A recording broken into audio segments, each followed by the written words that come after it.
Welcome to the Game Day Preview. I'm Matt Gash, he's Brian Dunseth, and this week Real Salt Lake faces Sporting Kansas City at Sporting Park.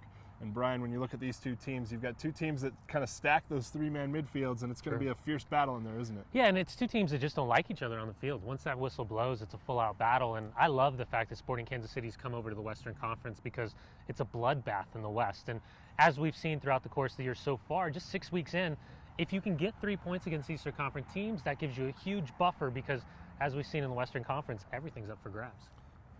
Their midfield, though, they've got those three guys in there that are just real workhorses: Servando Carrasco, Benny Feilhaber, and Roger Espinosa. Yeah. How do you break down that midfield? Well, it's difficult, isn't it? Because you've got two destroyers in Servando Carrasco and Roger Espinosa, guys that aren't afraid to mix it up physically, guys that are kind of unapologetic for their defensive nature. And then you have Benny Feilhaber, who's kind of resurrected his career with Sporting Kansas City. In this formation, he's kind of a hybrid between a kind of holding midfielder and then a kind of an attacking midfielder, but more of a two-way guy that can spread out, flare out. But anytime Benny Feilhaber finds his foot on the ball, he's going to cut open the opposing defense.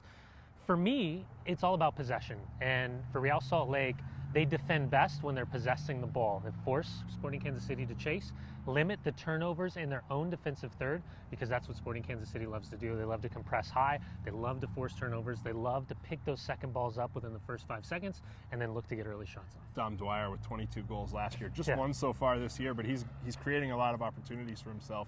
How does Salt Lake slow him down after he scored a great goal last week? Yeah, we did the stats from last year. 113 shots, 48 shots on goal, 22 goals scored. And you think about the year before with this time split between Sporting Kansas City and Orlando City in the USL. This is a kid that's absolutely on fire, rewarded with a big-time contract. In the offseason, married Sidney Leroux. So this was a big year coming in for him. He's got a goal. He probably should have had a second goal against Philadelphia Union, which I felt was a great goal, but it was ruled that he committed a foul on the defender when he rose up and got that little snap header. Listen, he's a guy, he's an irritant defensively because he's not going to stop. He's going to run down everything. His work rate, the ideology of how to play as a forward, but cause problems. He just never stops running. And you go back to preseason when these two teams met, it was a 2-1 win for Real Salt Lake in Tucson. A ton of skirmishes with Dom Dwyer. He's not afraid to mix it up. He's not afraid to get in the middle of anything. Set piece defending also a big deal when you're facing Kansas City, but not just on corner kicks and free kicks. They've got that long throw as well. What does Salt Lake need to do to keep them off the board on those opportunities? It's individual matchups. It's taking pride in your individual matchups. It starts with Nick Romando, just sorting the stuff out in front of him. Everyone's going to know who they're responsible for long throws, service from wide positions, corner kicks.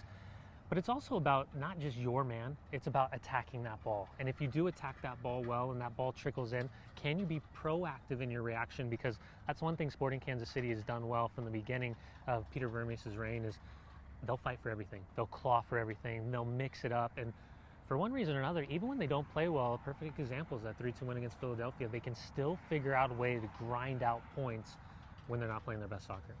RSL 2-0-2, unbeaten through the first 4 matches. What do they need to do to keep that up? Set piece defending, first and foremost.